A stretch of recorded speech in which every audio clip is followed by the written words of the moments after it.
All right, here's something brand new that I've never done before. I'm going to show you how I create a simple composite. Now, I just have two stock images that I took off of unsplash.com. It is a stock photo website, royalty free. And yeah, it's a great place to find images that um, are free to use that you don't have to take yourself. Perfect.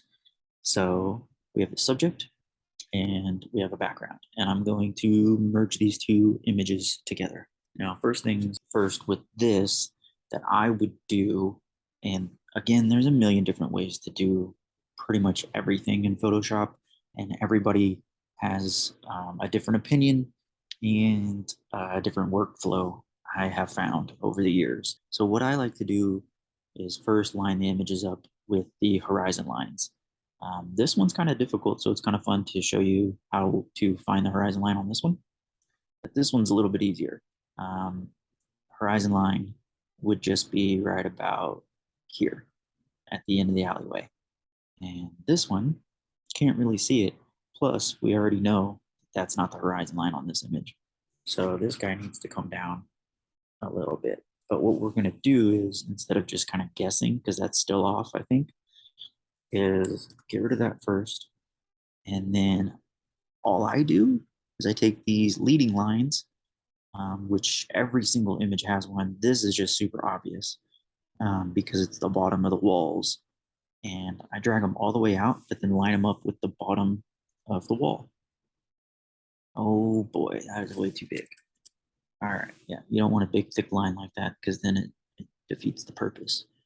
And then do the same here. So it's a little blurry, so it's kind of hard to tell, but if it's close, you're gonna sell it. Um, so don't beat yourself up over being a perfectionist or any of that. You want to select all three of these layers, line two, line one, and subject, and then turn back on the guide and drag it down. Oh, so the X intersects the guide. And now, more or less, you have the horizon lines of both images are the same. Cool? Cool. All right. We don't need these lines, but in my experience, I like to create a folder and call it safe, drag it down to the bottom, and then lock it.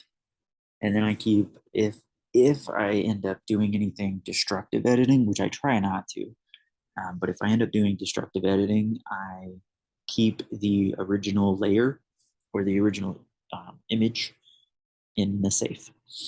Um, that is unnecessary, but that's just kind of how I like to do it. It's been too many times where I have done some destructive editing and lost a lot of time by having to go back because I accidentally erased something or whatever.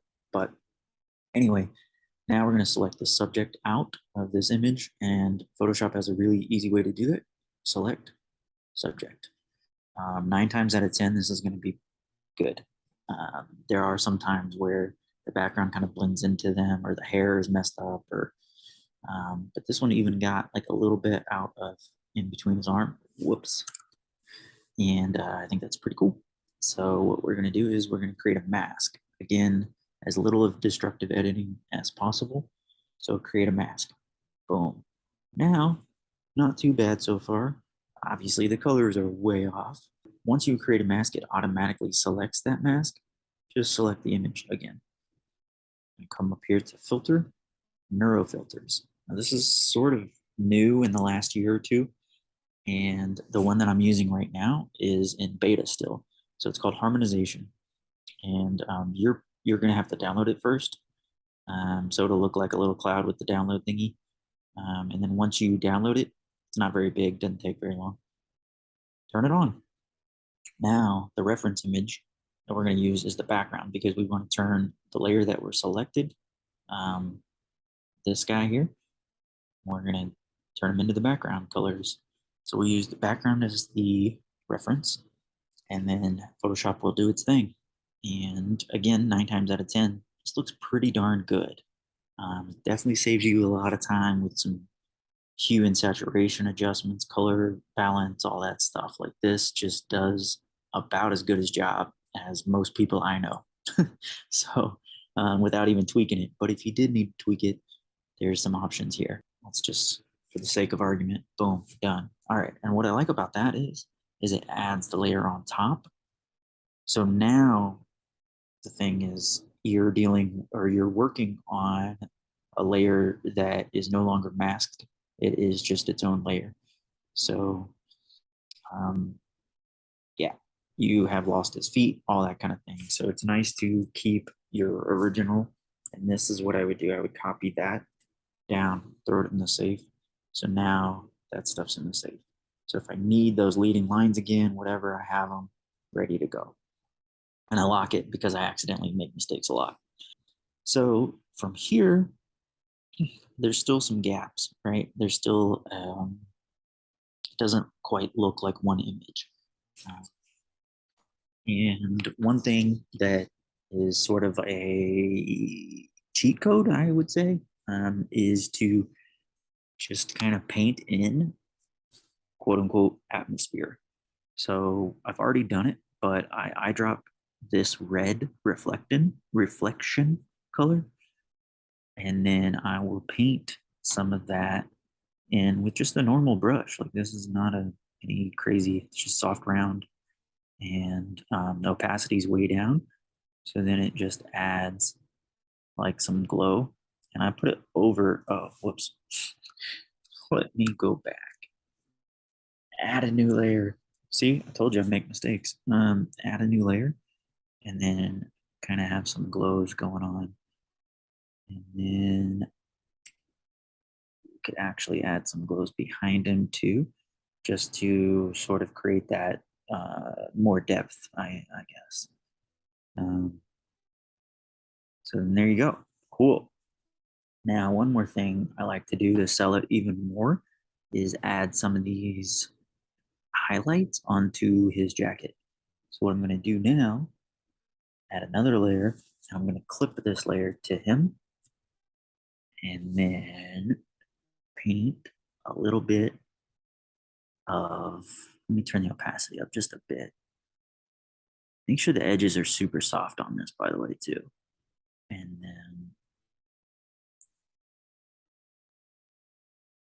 paint in to kind of sell that the light is hitting his jacket from behind, you know? And I would definitely go and take a little bit more time because that looks a little rough or, a little too straight edge there. Which you can go back, add a layer mask if you wanted to, and,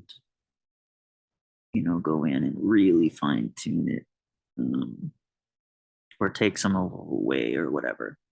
But yeah, that's about what I would do there. One more thing is I go in and I'll add a gradient map over the top of everything. Now I already adjusted the colors, so this is going to be our highlight color. This is black is going to be our shadow color, and then I'm going to add this gradient map over the top. It's definitely reversed, so there's a nice little option here. Reverse it. Obviously, that's way oversaturated and contrast and such. So let's tone it down a bit. Let's maybe do soft light and then opacity down a bunch, just to sort of blend it all in together even more. So there we go. Check that out. And that's really it. That's the gist of it, at least. So you can go in and like maybe add a little bit more to like red up here a little bit, maybe a little bit more, maybe on his ears. I don't know. You can go in and adjust little details like that. Or say there's like a spotlight in front, you could have like that red glow, maybe a shadow here. Like you can do all sorts of stuff, but that's basically the simplest way that I can think of to blend two images together. So yeah, enjoy it. Tell me if that helps. And see if you guys like this kind of thing, and maybe we'll do some more.